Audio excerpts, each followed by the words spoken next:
नमस्कार बंधुरा आमी ऋतुपर्णा आमार रिस्टिस चैनेले तोमादेर प्रत्येकके जानाई स्वागत। आज तोमादेर साथे बरबटी एकटा सुस्वादु रेसिपि शेयर करब।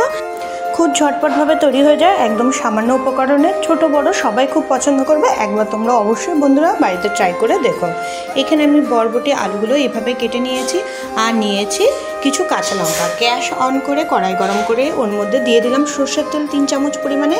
এবার দিয়ে দিলাম হাফ চামচ পরিমাণে কালো জিরে, হাফ চামচ পরিমাণে গোটা জিরে, আর দিয়ে দিলাম কয়েকটা গোলমরিচ আর সাথে কয়েক দানা মেথি। এবার সব উপকরণ হালকা ভেজে নিলাম। তারপর এর মধ্যে দিয়ে দিলাম একটা কাঁচা লঙ্কা।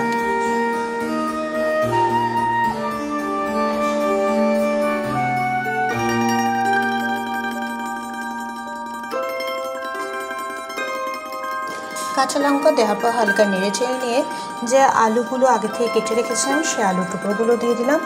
তারপরে 2 মিনিট হালকা নেড়ে চেড়ে নিয়ে তারপর যে বরবটিগুলো কেটে রেখেছিলাম সেই বরবটিগুলো এর মধ্যে দিয়ে দিলাম।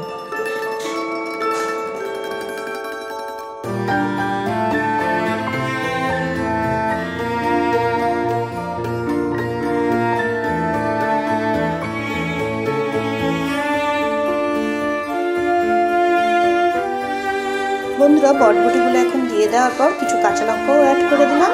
এবার সাথে দিয়ে দিলাম হলুদ গুঁড়ো হাফ চামচ পরিমাণে আর নুন দিয়ে দিলাম স্বাদ অনুযায়ী।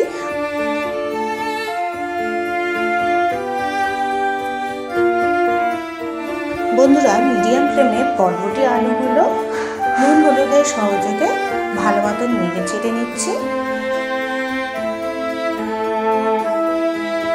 একদম কম মশলা আর কম উপকরণে বন্ধুরা এই রান্নাটি তৈরি হয়ে যায়। বাড়িতে কিন্তু একবার ট্রাই করে দেখো। অনেকেই বরবটি খেতে পছন্দ করে না, এইভাবে বরবটির একটা রেসিপি তোমরা সহজে একবার করে খেয়ে দেখতেই পারো।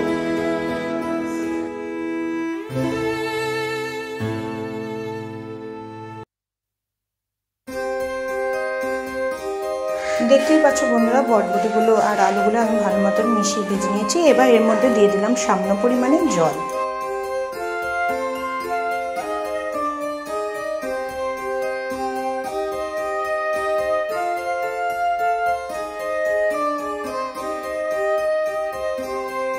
জল দেওয়ার পর যখন ঝোল ফুটতে শুরু হবে তখন ঢেকে আমি 4 থেকে 5 মিনিটের জন্য রেখে দিলাম। একদম লো ফ্লেমে কিন্তু ঢাকা চাপা দিয়ে আমি 4 মিনিট বন্ধুরা এটা রান্না করে নিলাম।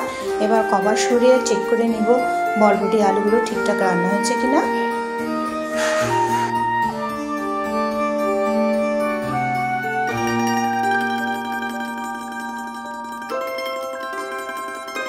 এবার নেড়ে চেড়ে আমি 1-2 মিনিট রান্না করে নেব। যেহেতু আমি এটা গা মাখা মাখা রান্না করব এবং শেষে অ্যাড করে দিচ্ছি 1 চামচ পরিমাণে ঘি। ঘি দেওয়ার পর ভালো মতন মিশিয়ে নিলাম। এবার গ্যাসের ফ্লেম অফ করে দিচ্ছি বন্ধুরা।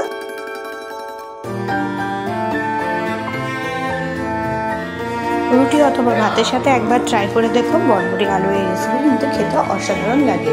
ভিডিওটি ভালো লেগে থাকলে অবশ্যই ফ্রেন্ডস ফ্যামিলির মাঝখানে শেয়ার করে দিও বন্ধুরা। নতুন ভিডিওরা আমার চ্যানেলটিকে সাবস্ক্রাইব করে দিও, পাশে বেল আইকনটিকে ক্লিক করে দিও নিত্য নতুন রান্নার রেসিপি ব্লগ সবার আগে পাওয়ার জন্য। আজকের ভিডিও এখানে শেষ হচ্ছে বন্ধুরা। সবাই খুব ভালো থেকো, দেখা হবে আবার পরের ভিডিওতে।